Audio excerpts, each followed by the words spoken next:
We want to be joined now by Barrie Livingstone, a royal commentator and author. Thank you so much, Barrie, for joining us this morning. Oh, it's a pleasure to be here, but under very sad circumstances, as you can see. Yes, this has been what I would believe to be, everything we would expect, full of the tradition of the church. The Queen, obviously, very much involved with the church. In fact, her title, among many, was Defender of the Faith. So she wrote a book, I thought it was interesting, back in 2016, and it was all about her faith. And I think a lot of people would, if they don't live within the Commonwealth, would not quite know how much that meant to her.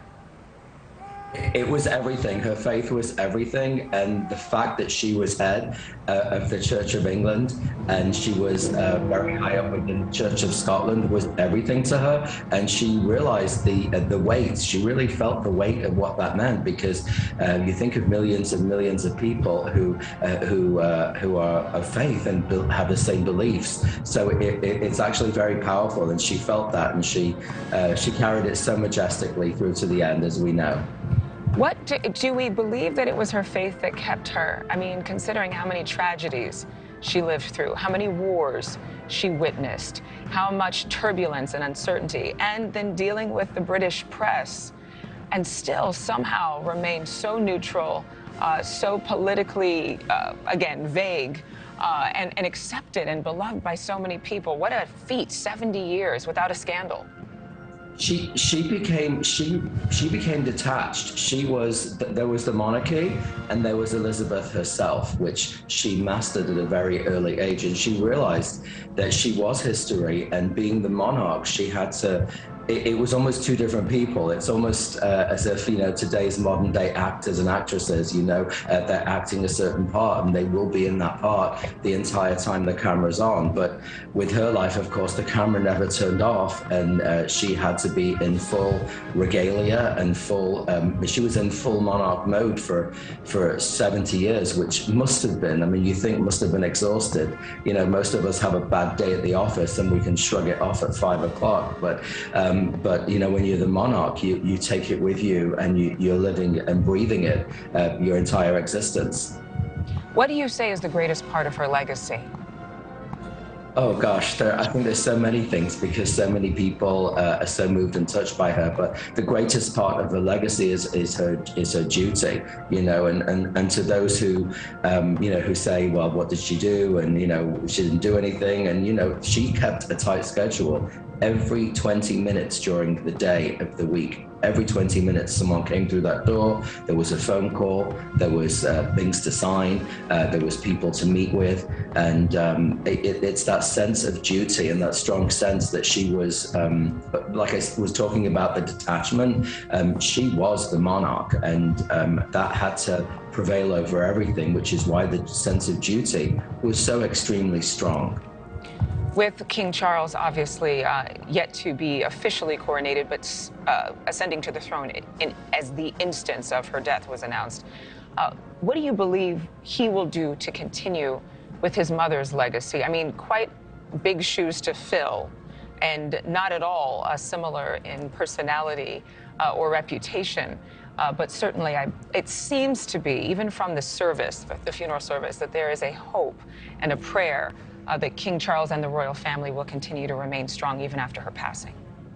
Well, of course, he was groomed since birth. He always knew that one day, as we've all been watching when he was a little baby and, when he was born, his entire life he's been groomed for this moment. And, there was speculation years ago that the Queen might abdicate early and give him perhaps a chance of early kinghood, so to speak. But while that never happened, he understands the underlying task at hand, and his life, his life is drastically going to change, and I believe that he will rule with his own sense. He is a divorced man, which of course This has never happened before with the Church of England. The last time these kind of things happened was with King Henry VIII.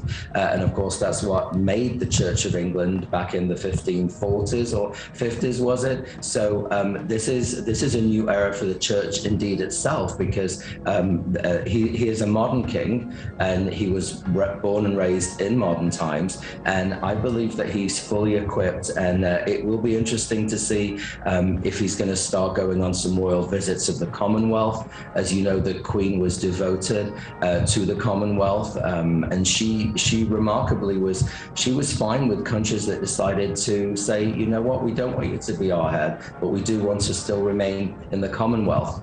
That was very important to her. It was very important. I think it was almost the essence of the era, the essence of Britannia, so to speak. So I believe he's very well equipped to take us through this century and obviously into the next king, which will be, of course, his son, Prince William, who will be King William one day in the not too distant future. We hope not for many years to come.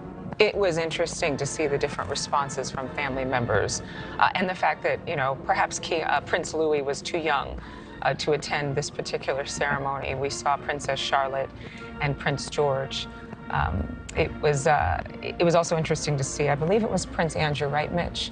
No, you're speaking about the man who was wiping away tears. Yes, Prince Edward, the Earl of Wessex, was wiping away tears. He's always been known as, he's the youngest of the 4 children of Prince Philip and Queen Elizabeth. He's always been known as the most sensitive, and you could see him wiping away some tears there as he sat down at Westminster Abbey. But for the most part, the family seemed to be very well composed. Is that expected, do you think, Barrie?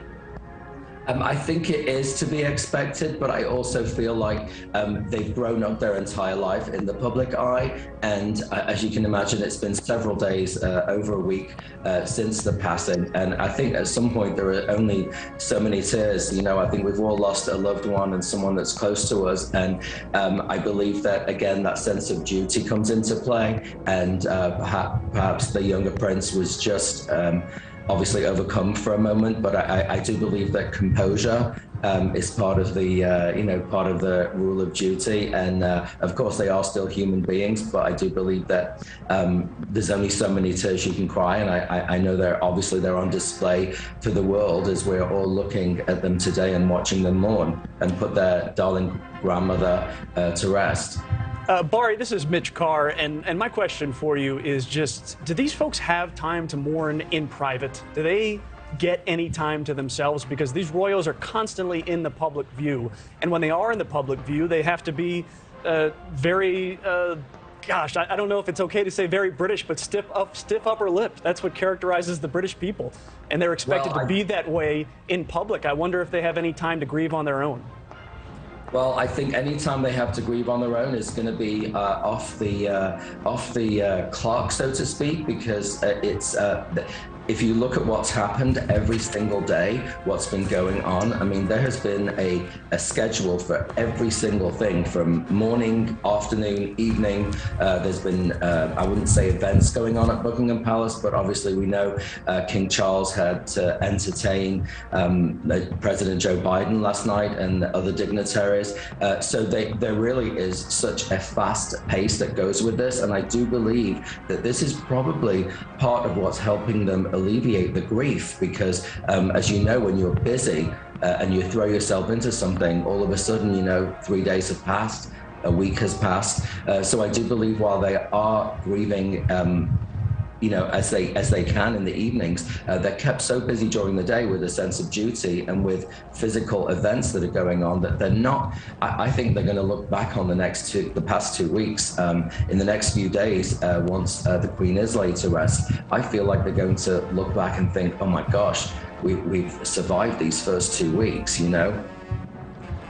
Barrie Livingstone, thank you so much for joining us on this historic day. Thank you for watching. Go to newsnationnow.com to find NewsNation on your television provider. And don't forget to click the red subscribe button below to get more of NewsNation's fact-driven, unbiased coverage.